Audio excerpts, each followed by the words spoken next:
विद्यार्थी मित्रांनो,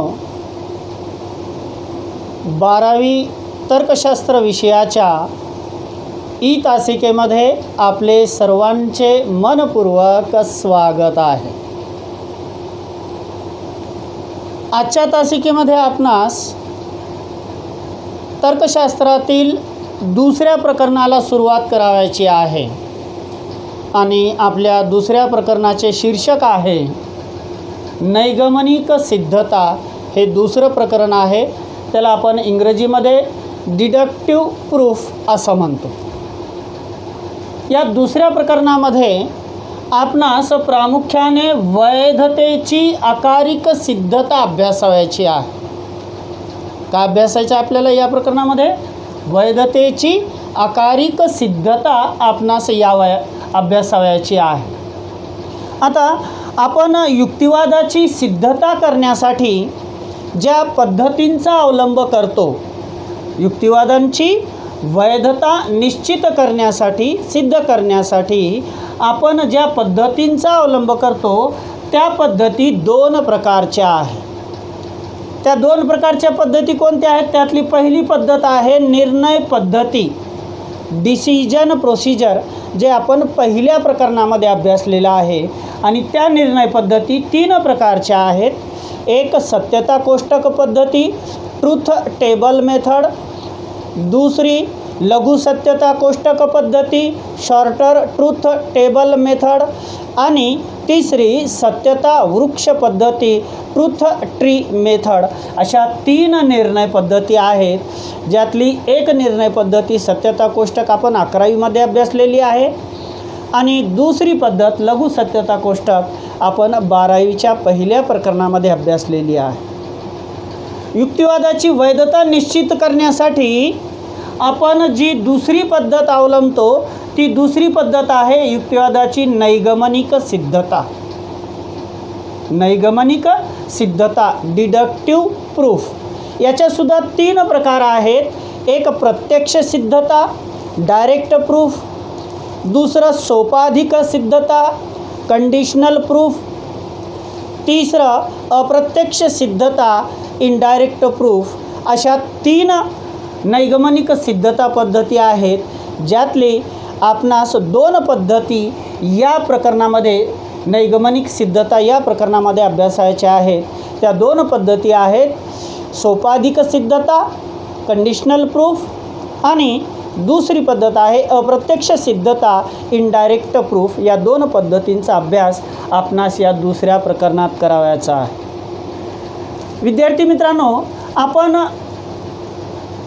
युक्तिवादाची वैधता सिद्ध करत असताना आपणास युक्तिवादामध्ये दिलेली जी आधार विधाने आहे त्या आधार विधानांचा आधार घेऊन त्या युक्तिवादाचा निष्कर्ष जो असेल तो निष्कर्ष आपण सिद्ध करत असतो।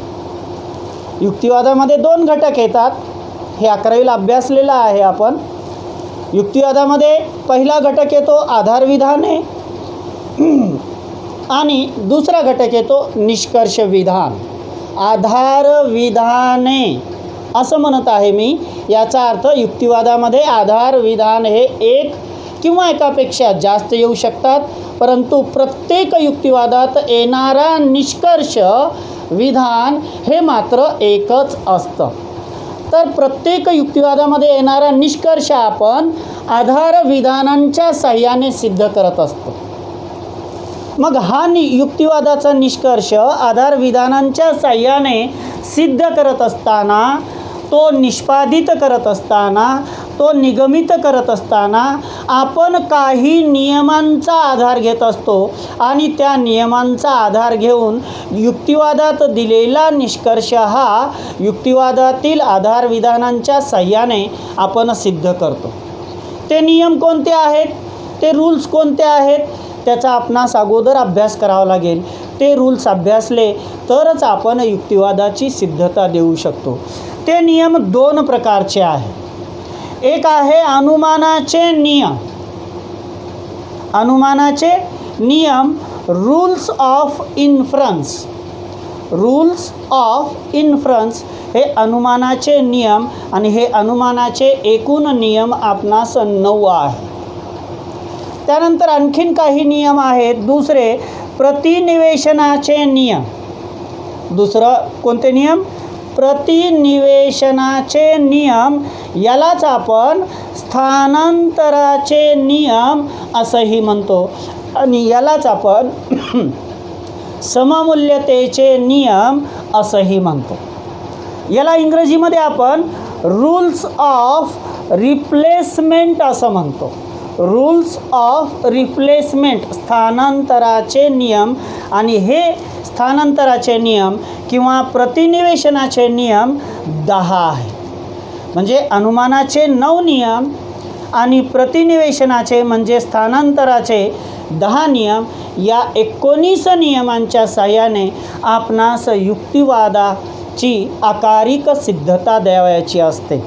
जसं लघु सत्यता कोष्टक पद्धतीमध्ये आपणास सत्यता मूल्य देण्यासाठी घटक विधानांना आणि चलांना त्या मूलभूत सत्यता कोष्टक आपणास 5 प्रकारचे मूलभूत सत्यता कोष्टक येणे आवश्यक आहे. ते आल्याशिवाय आपण लघु सत्यता कोष्टक पद्धतीमध्ये विधानबंधातील घटक विधानांनाही सत्यता मूल्य देऊ शकत नाही आणि चलांनाही मूल्य देऊ शकत नाही. अगदी तसंच या दुसऱ्या प्रकरणामध्ये जोपर्यंत आपण अनुमानाचे 9 नियम रूल्स ऑफ इन्फरन्स आणि प्रतिनिवेशनाचे म्हणजेच स्थानांतराचे 10 नियम अभ्यासणार नाही, अवगत करून घेणार नाही, माहीत करून घेणार नाही, तोपर्यंत आपण कोणत्याही युक्तिवादाची आकारिक सिद्धता देऊ शकत नाही. चला तर विद्यार्थी मित्रांनो, आपण या 2 नियमापैकी आजच्या तासिकेमध्ये अनुमानाचे जे 9 नियम आहेत त्या 9 नियमांचा अभ्यास आपणास आजच्या तासिकेमध्ये सुरुवात करायचा आहे. आता अनुमानाचे हे 9 नियम अभ्यासत असताना आपण एक गोष्ट लक्षात ठेवायची आहे की प्रत्येक नियम हा वेगळ्या प्रकारचा आहे. प्रत्येक नियम कसा आहे? वेगळ्या प्रकारचा आहे. प्रत्येक नियमाचं नाव वेगळं आणि प्रत्येक नियम एखादा नियम संधिविधानासाठी लागू पडत असेल, एखादा नियम सोपाधिक विधानासाठी लागू पडत असेल, एखादा नियम सममूल्य विधानासाठी लागू पडत असेल. म्हणजे प्रत्येक नियम हा वेगवेगळ्या प्रकारचा आहे. त्यातले पहिला नियम आपल्याला अनुमानाचा सुरुवात करायचा आहे. आपल्याला आज अभ्यासायचे आहे अनुमानाचे 9 नियम. अनुमानाचे नियम आपण यांना इंग्रजीमध्ये म्हणतो रूल्स ऑफ इन्फरन्स.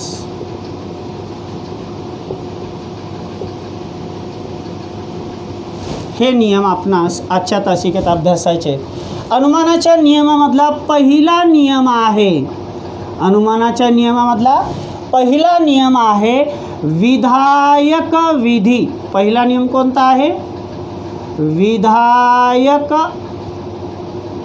विधी. हे मराठी नाव झालं या नियमाचं. याला इंग्रजीमध्ये रूल्स ऑफ मोडस पोनस असं म्हणतात.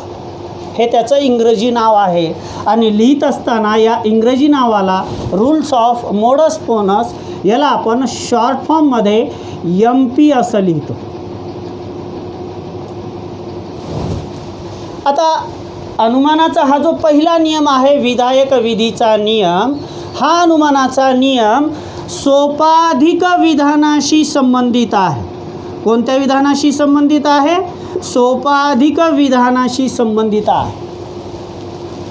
म्हणजे विधायक विधीचा नियम, मोडस पोनसचा नियम हा सोपाधिक विधानाशिवाय इतर कोणत्याही विधानाला आपणास लावता येत नाही. हे आपण लक्षात ठेवलं पाहिजे की विधायक विधी म्हटलं की सोपाधिक विधान असेल तरच आपण हा नियम युक्तिवादाची सिद्धता देत असताना, युक्तिवादातील निष्कर्ष सिद्ध करत असताना वापरू शकतो.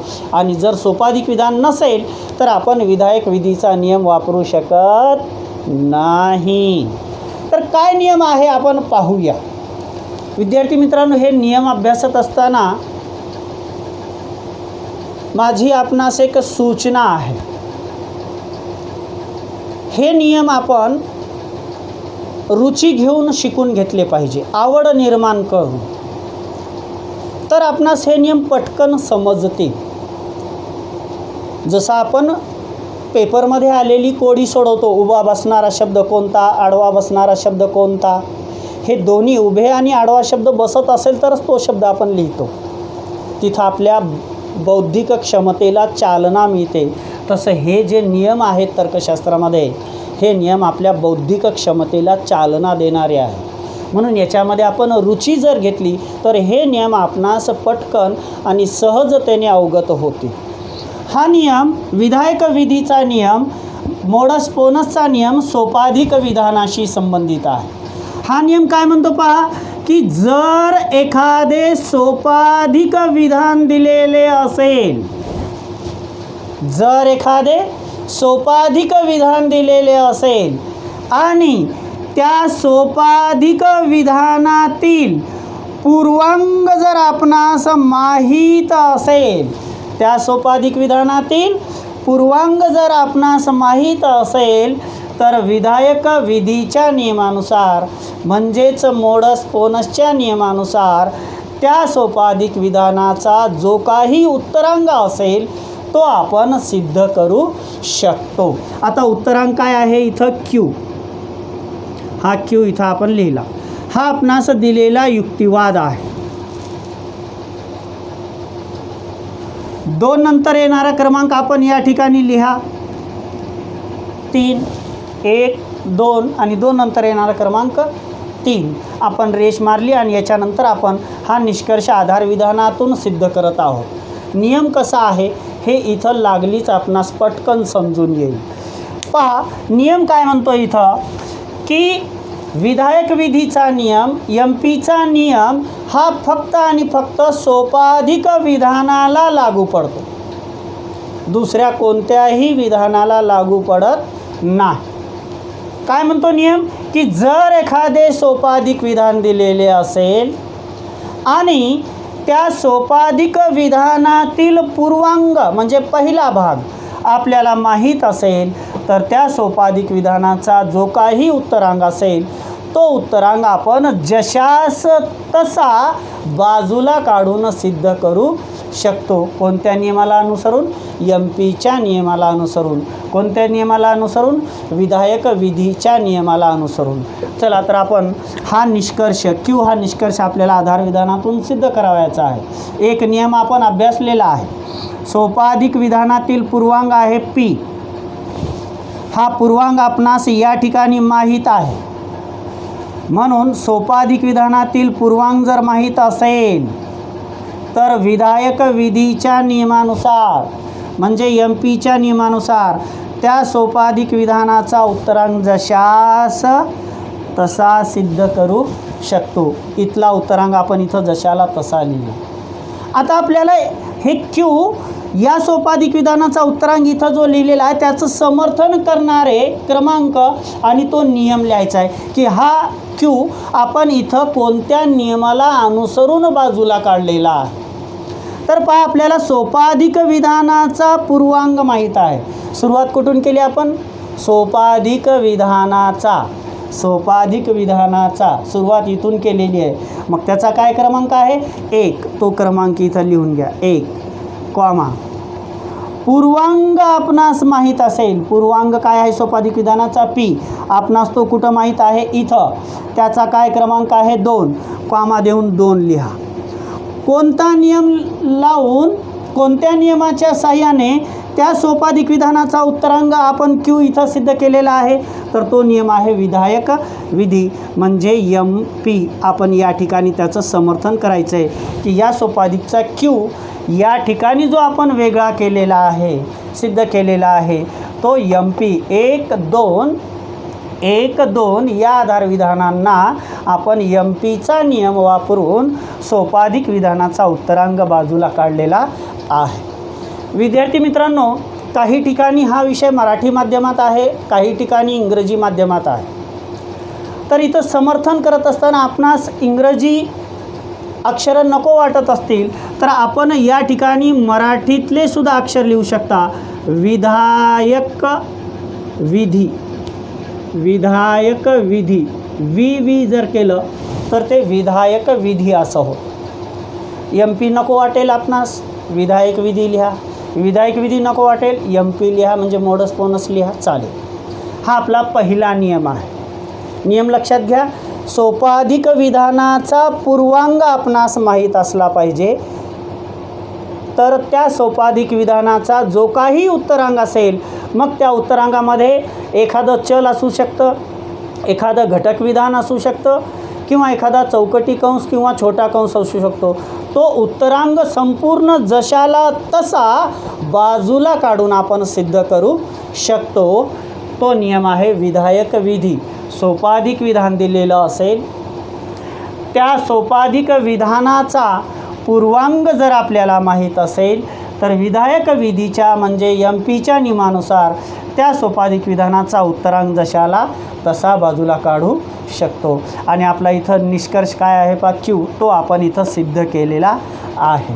जशाला तसा इथं क्यूच निष्कर्ष आहे, आपण इथं क्यू सिद्ध केलेला आहे. आणि क्यू हा निष्कर्ष आपण ही दोन आधार विधाने आणि विधायक विधीचा नियम याच्या साह्याने सिद्ध केलेलं आहे. आता आपण दुसऱ्या नियमाकडे जाऊया. दुसरा नियम कोणता आहे? अनुमानाचा, म्हणजेच रूल्स ऑफ इन्फरन्सचा दुसरा नियम कोणता आहे ते आपणास अभ्यासायचा आहे. इथं नियम अभ्यासत असताना आपण कोणता नियम कोणत्या विधानासाठी आहे हे स्मरणात ठेवणं आवश्यक आहे. दुसरा नियम आहे आपला निषेधक विधीचा नियम. दुसरा नियम कोणता आहे? निषेधक विधी. आणि याला इंग्रजीमध्ये आपण एम टीचा नियम म्हणतो. याचा पूर्ण उच्चार एम टीचा आहे, मोडस टोनस असा नियम आहे. आता निषेधक विधीचा नियमसुद्धा एका विशिष्ट विधानाशी संबंधित आहे आणि ते विधान आहे सोपाधिक. ते विधान कोणतं आहे? सोपाधिक. सोपाधिक विधानाशिवाय दुसऱ्या कोणत्याही विधानाला, म्हणजे संधी असेल, विकल्प असेल, सममूल्य असेल, या विधानांना निषेधक विधीचा नियम लावता येत नाही. कारण निषेधक विधीचा नियम म्हणजेच मोडस टोनसचा नियम हा फक्त आणि फक्त सोपाधिक विधानाशीच संबंधित आहे. सोपाधिक विधान असेल तरच या नियमाचा आपण उपयोग करू शकतो. चला तर आपण पाहूया हा नियम काय म्हणतो. पहा, जर एखादे सोपाधिक विधान दिलेले असेल, जर एखादे सोपाधिक विधान दिलेले असेल आणि त्या सोपाधिक विधानामध्ये जो काही उत्तरांग आहे त्या उत्तरांगाचा निषेध आपणास माहीत असेल, त्या उत्तरांगाचा निषेध आपणास माहीत असेल तर निषेधक विधीच्या नियमानुसार म्हणजेच एम टीच्या नियमानुसार त्या सोपाधिक विधानाचा जो पूर्वांग आहे, जो पूर्वांग आहे त्याचा निषेध करून आपण सिद्ध करू शकतो. पूर्वांग जशाला तसा नाही, पूर्वांगाचा निषेध करून सिद्ध करू शकतो. आता पहा, या ठिकाणी आपणास हे युक्तिवाद दिलेला आहे. 1, 2 आधार विधान आहेत. निष्कर्ष आपला निषेध पी आहे. 2 नंतर येणारा क्रमांक आहे 3, आपण तो या ठिकाणी लिहिला. आता पहा, आपल्याला निष्कर्ष आधार विधानातून सिद्ध करायचं आहे, हे आपण पहिल्या नियमात पाहिलेलं आहे. आता निष्कर्ष आहे आपला निषेध पी. निषेध पी आपणास या 2 आधार विधानांच्या साह्याने आणि नियमाच्या साह्याने सिद्ध करावयाचं आहे. आता पहा, नियम कसा आहे?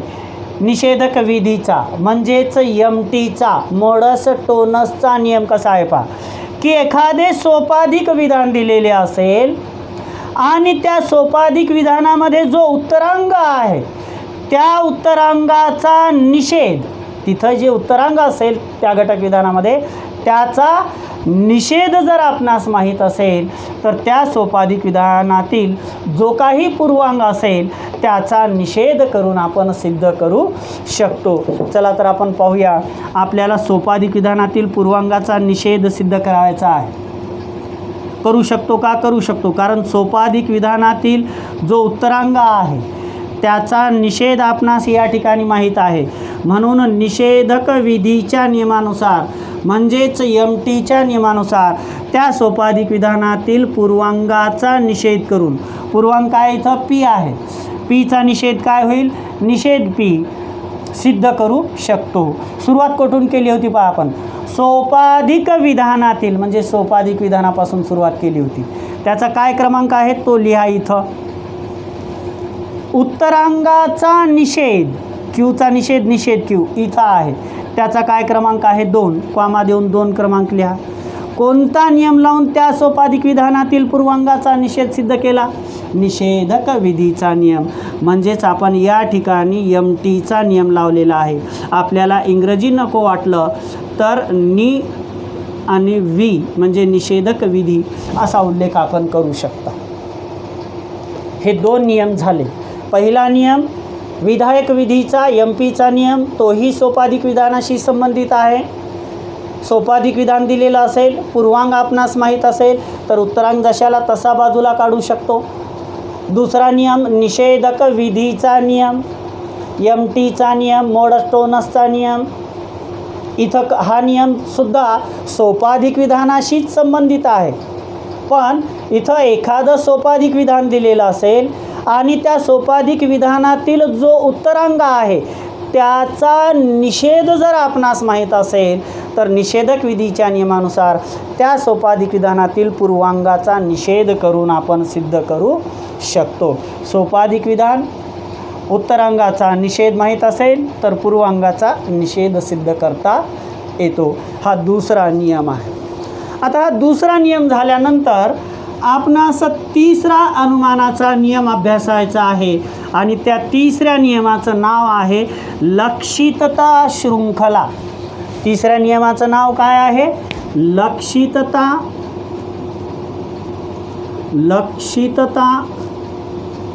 शृंखला. हा तिसरा नियम आपणास या ठिकाणी अभ्यासायचा आहे आणि या नियमाला इंग्रजीमध्ये हायपोथेटिकल सोल्युजम असं म्हणतात आणि याला लिहित असताना आपण HSचा नियम असं लिहितो. हायपोथेटिकल सोल्युजम हे त्याचं इंग्रजीतलं रूपांतर आहे. आता हा नियमसुद्धा सोपाधिक विधानाशीच संबंधित आहे. जसे पहिले 2 नियम कोणते? विधायक विधी आणि निषेधक विधी हे 2 नियम सोपाधिक विधानाशी संबंधित होते.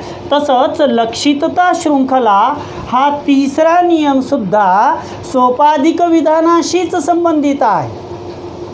पण इथं सोपाधिक विधाने 2 असली पाहिजे. सोपाधिक विधानांची संख्या किती असली पाहिजे? 2 असली पाहिजे.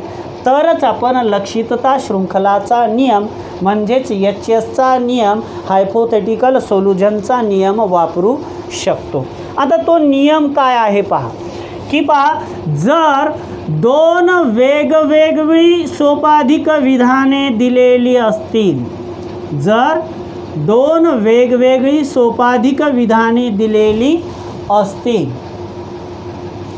आणि त्यातील एका सोपाधिक विधानातील उत्तरांग हा दुसऱ्या सोपाधिक विधानातील पूर्वांग असेल. परत एकदा पहा, बोर्डाकडे पहा. 2 वेगवेगळी सोपाधिक विधाने असतील, 2 सोपाधिक विधाने, त्या 2 पैकी कोणत्याही एका सोपाधिक विधानाचा उत्तरांग हा दुसऱ्या कोणत्याही सोपाधिक विधानाचा पूर्वांग असेल तर लक्षितता शृंखलाच्या नियमानुसार म्हणजेच HSच्या नियमानुसार पहिल्या सोपाधिक विधानातील, पहिल्या म्हणजे क्रमांक 1 नाही, आपण जिथून सुरुवात केली होती, कुठून की कोणत्याही एका सोपाधिक विधानाचा, एका म्हणजे 1 नाही, जिथून सुरुवात केली ते कोणत्याही एका सोपाधिक विधानाचा उत्तरांक ते कोणत्याही एका सोपाधिक विधानाचा उत्तरांक दुसऱ्या कोणत्याही सोपाधिक विधानाचा पूर्वांक जर असेल तर लक्षित शृंखलाच्या नियमानुसार म्हणजे HS नियमानुसार पहिल्या सोपाधिक विधानातील म्हणजे जिथून सुरुवात केली होती ते विधान पूर्वांग आणि दुसऱ्या सोपाधिक विधानातील उत्तरांग सोपाधिकने जोडून सिद्ध करता येतो। हा लक्षितता शृंखलाचा नियम आहे। आता या ठिकाणी आपण हे सिद्ध करूया, ही युक्तिवादी लिहिलेला आहे मी। परत आपणास नियम समजण्यासाठी सोपं जाईल। 2 नंतर येणारा क्रमांक आहे 3। आपला निष्कर्ष आहे P सोपाधिक R, P एम्प्लाइज R आपणास या 2 आधार विधानांच्या सहाय्याने सिद्ध करायचं आहे। इथं 2 वेगवेगळी सोपाधिक विधाने आहेत का? आहेत। त्यातील कोणत्याही एका सोपाधिक विधानाचा उत्तरांग दुसऱ्या कोणत्याही सोपाधिक विधानाचा पूर्वांग आहे का? आहे। इथंही Qच आहे आणि इथंही Qच आहे, समान आहे। कोणत्याही एका सोपाधिक विधानाचा उत्तरांक दुसऱ्या कोणत्याही सोपाधिक विधानाचा पूर्वांग असेल तर लक्षितता शृंखलाच्या नियमानुसार पहिल्या म्हणजे जिथून सुरुवात केली ते पहिल्या सोपाधिक विधानाचा पूर्वांग आणि दुसऱ्या सोपाधिक विधानाचा उत्तरांग सोपाधिकने जोडून सिद्ध करता येतं। आता याचं समर्थन करायचं आहे आपणास की कोणत्या नियमांना अनुसरून या 2 आधार विधानांच्या सहाय्याने आपण P सोपाधिक R सिद्ध केलेला आहे। पहा, कोणत्याही एका सोपाधिक विधानाचा उत्तरांक इथून सुरुवात केली होती। काय क्रमांक आहे त्याचा? 1। तो क्रमांक आपण या ठिकाणी लिहूया। दुसऱ्या कोणत्याही सोपाधिक विधानाचा पूर्वांग असेल, काय क्रमांक आहे त्याचा? 2। आता कोणता नियम या ठिकाणी लावून आपण पहिल्या म्हणजे सुरुवात केलेल्या पहिल्या सोपाधिक विधानाचा पूर्वांक आणि दुसऱ्या सोपाधिक विधानाचा उत्तरांक सोपाधिकनं जोडून सिद्ध केला तर तो नियम आहे HSचा नियम। त्याला आपण इंग्रजी नको वाटलं तर लक्षितता शृंखला असं इथं लिहू शकता। दोन्हीपैकी एकच लिहायचं आहे आपणास। तर विद्यार्थी मित्रांनो, हे अनुमानाचे 9 नियमापैकी 3 नियम आपण अभ्यासलेले आहे।